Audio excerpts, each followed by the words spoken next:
ആകാശവാണി നമസ്കാരം. പ്രത്യേക വാർത്താ ബുള്ളറ്റിൻ വായിക്കുന്നത് സീന ആന്റണി. സ്ഥാനാർത്ഥികളുടെ മരണത്തെ തുടർന്ന് തെരഞ്ഞെടുപ്പ് മാറ്റിവെച്ച മലപ്പുറം മൂത്തേടം ഗ്രാമപഞ്ചായത്തിലെ പായിമ്പാടം വാർഡിൽ യുഡിഎഫിന് ജയം. 222 വോട്ടിന്റെ ഭൂരിപക്ഷത്തിലാണ് യുഡിഎഫ് സ്ഥാനാർത്ഥി സുബൈദ വിജയിച്ചത്. തിരുവനന്തപുരം കോർപ്പറേഷനിലെ വിഴിഞ്ഞത്തും എറണാകുളം പാമ്പാക്കുട ഗ്രാമപഞ്ചായത്തിലെ ഓണക്കൂറിലും എൽഡിഎഫ് സ്ഥാനാർത്ഥികൾ മുന്നിലാണ്.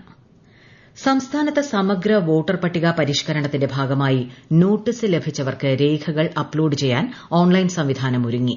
voters.eci.gov.in വെബ്സൈറ്റ് ലിങ്കിൽ പ്രവേശിക്കുമ്പോൾ submit document against notice issued എന്ന ബട്ടണിലാണ് ക്ലിക്ക് ചെയ്യേണ്ടത്. രേഖകൾ പരിശോധിച്ച ശേഷം ഹിയറിംഗ് സംബന്ധിച്ച് ഇലക്ടറൽ രജിസ്ട്രേഷൻ ഓഫീസർ തീരുമാനമെടുക്കും. 2023 സിഇസി ആക്ട് പ്രകാരം മുഖ്യ തെരഞ്ഞെടുപ്പ് കമ്മീഷണർക്കും തെരഞ്ഞെടുപ്പ് കമ്മീഷണർമാർക്കും നൽകിയിട്ടുള്ള പ്രത്യേക പരിരക്ഷയ്ക്കെതിരെ സമർപ്പിച്ച ഹർജി പരിഗണിക്കാമെന്ന് സുപ്രീംകോടതി. വിഷയത്തിൽ ചീഫ് ജസ്റ്റിസ് സൂര്യകാന്ത് ഉൾപ്പെടുന്ന ബെഞ്ച് കേന്ദ്രത്തിനും തെരഞ്ഞെടുപ്പ് കമ്മീഷനും നോട്ടീസ് അയച്ചെങ്കിലും വ്യവസ്ഥ സ്റ്റേ ചെയ്യാൻ വിസമ്മതിച്ചു. മുഖ്യ തെരഞ്ഞെടുപ്പ് കമ്മീഷണർക്കും തെരഞ്ഞെടുപ്പ് കമ്മീഷണർക്കും സിവിൽ ക്രിമിനൽ നടപടികളിൽ നിന്ന് സ്ഥിരമായ പരിരക്ഷ നൽകുന്നതായി ഹർജിയിൽ പറയുന്നു. ശബരിമലയിൽ മകരവിളക്ക് മഹോത്സവം നാളെ. മകരവിളക്കിനുള്ള എല്ലാ ഒരുക്കങ്ങളും അവസാനഘട്ടത്തിലാണ്. ഇന്ന് വൈകിട്ട് പമ്പ സദ്യയും പമ്പ വിളക്കും നടക്കും. മകരവിളക്കിനോടനുബന്ധിച്ച് ജില്ലയിൽ നാളെ പ്രാദേശിക അവധി നൽകിയിട്ടുണ്ട്. കനത്ത സുരക്ഷാ ക്രമീകരണങ്ങളാണ് പോലീസ് ഏർപ്പെടുത്തിയിരിക്കുന്നത്. മകരവിളക്ക് ഉത്സവത്തോടനുബന്ധിച്ച് പ്രത്യേക ട്രെയിനുകൾ സർവീസ് നടത്തുമെന്ന് railway. Kollam Kakinada town express, Thiruvananthapuram central, Charlapalli express എന്നിവയാണ് പ്രത്യേക സർവീസ്. ആകെ 336 ട്രെയിനുകളാണ് ശബരിമല ഉത്സവം പ്രമാണിച്ച് സർവീസ് നടത്തുന്നത്.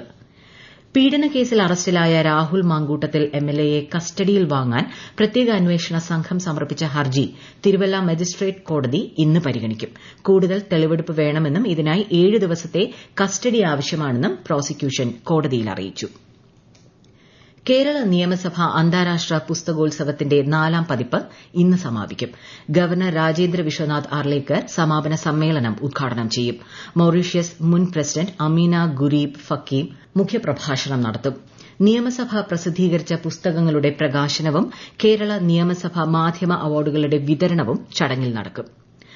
സംസ്ഥാന സ്കൂൾ കലോത്സവത്തിന് തൃശൂരിൽ നാളെ തിരിതെളിയും. തേക്കിൻകാട് മൈതാനിയിലെ എക്സിബിഷൻ ഗ്രൌണ്ടിൽ മുഖ്യമന്ത്രി പിണറായി വിജയൻ ഉദ്ഘാടനം ചെയ്യും. വിളംബര ഘോഷയാത്ര ഇന്ന് ഉച്ചയ്ക്ക് നടക്കും. 25 വേദികളിൽ 5 ദിവസങ്ങളിലായി നടക്കുന്ന മേളയിൽ 15,000-ഓളം പ്രതിഭകൾ മാറ്റുരയ്ക്കും. രാഷ്ട്രപതി ഭവനിൽ നടക്കുന്ന റിപ്പബ്ലിക് ഡേ അറ്റ് ഹോം പരിപാടിയിൽ പങ്കെടുക്കുന്നതിന് ഔദ്യോഗിക ക്ഷണം ലഭിച്ചതിന്റെ സന്തോഷത്തിലാണ് എറണാകുളം ജില്ലയിലെ മഞ്ഞുമൽ സ്വദേശിയായ യുവ സംരംഭകനും വിദ്യാർത്ഥിയുമായ മാധവ് എ നായർ. ഔദ്യോഗിക ക്ഷണക്കത്ത് തപാൽ വകുപ്പ് മാധവിന് കൈമാറി. അടൽ ഇന്നൊവേഷൻ മിഷൻ വിഭാഗത്തിലാണ് മാധവിനെ ഉൾപ്പെടുത്തിയത്.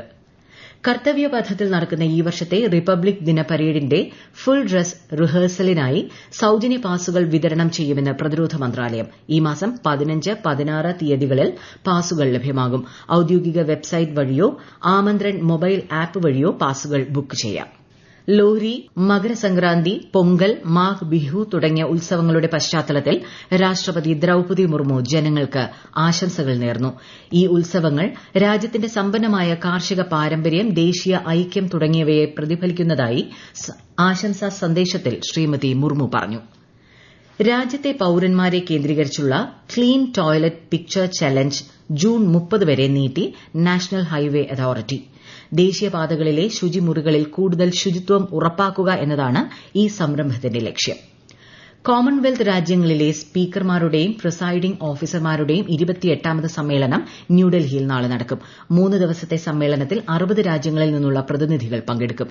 പ്രധാനമന്ത്രി നരേന്ദ്രമോദി ഈ മാസം 15-ന് സമ്മേളനം ഉദ്ഘാടനം ചെയ്യുമെന്ന് ലോക്സഭാ സ്പീക്കർ ഓം ബിർള അറിയിച്ചു. വനിതാ പ്രീമിയർ ലീഗ് 2020 ക്രിക്കറ്റിൽ മുംബൈ ഇന്ത്യൻസ് ഇന്ന് ഗുജറാത്ത് ജയന്റ്സുമായി ഏറ്റുമുട്ടും. മുംബൈയിലെ ഡിവൈ പാട്ടീൽ സ്റ്റേഡിയത്തിൽ രാത്രി 7:30-നാണ് മത്സരം. ഇന്നലെ നടന്ന മത്സരത്തിൽ റോയൽ ചലഞ്ചേഴ്സ് ബംഗളൂരു യുപി വാരിയേഴ്സിനെ 9 വിക്കറ്റിന് പരാജയപ്പെടുത്തി. ദേശീയ കായിക ഭരണ നിയമം 2026 വിജ്ഞാപനം ചെയ്ത് കേന്ദ്ര സർക്കാർ. മികച്ച യോഗ്യതയുള്ള കായിക താരങ്ങളെ ഉൾപ്പെടുത്തൽ, ജനറൽ ബോഡിയുടെയും എക്സിക്യൂട്ടീവ് കമ്മിറ്റിയുടെയും രൂപീകരണം, തെരഞ്ഞെടുപ്പ് നടപടിക്രമങ്ങൾ, ദേശീയ കായിക സംഘടനകളിലെയും പ്രാദേശിക കായിക ഫെഡറേഷനുകളിലെയും അംഗങ്ങൾക്കുള്ള അയോഗ്യതാ മാനദണ്ഡങ്ങൾ തുടങ്ങിയവ നിയമത്തിൽ വ്യവസ്ഥ ചെയ്യുന്നു. പ്രത്യേക വാർത്താ ബുള്ളറ്റിൻ കഴിഞ്ഞു. അടുത്ത വാർത്താ പ്രക്ഷേപണം ഉച്ചയ്ക്ക് 12:30.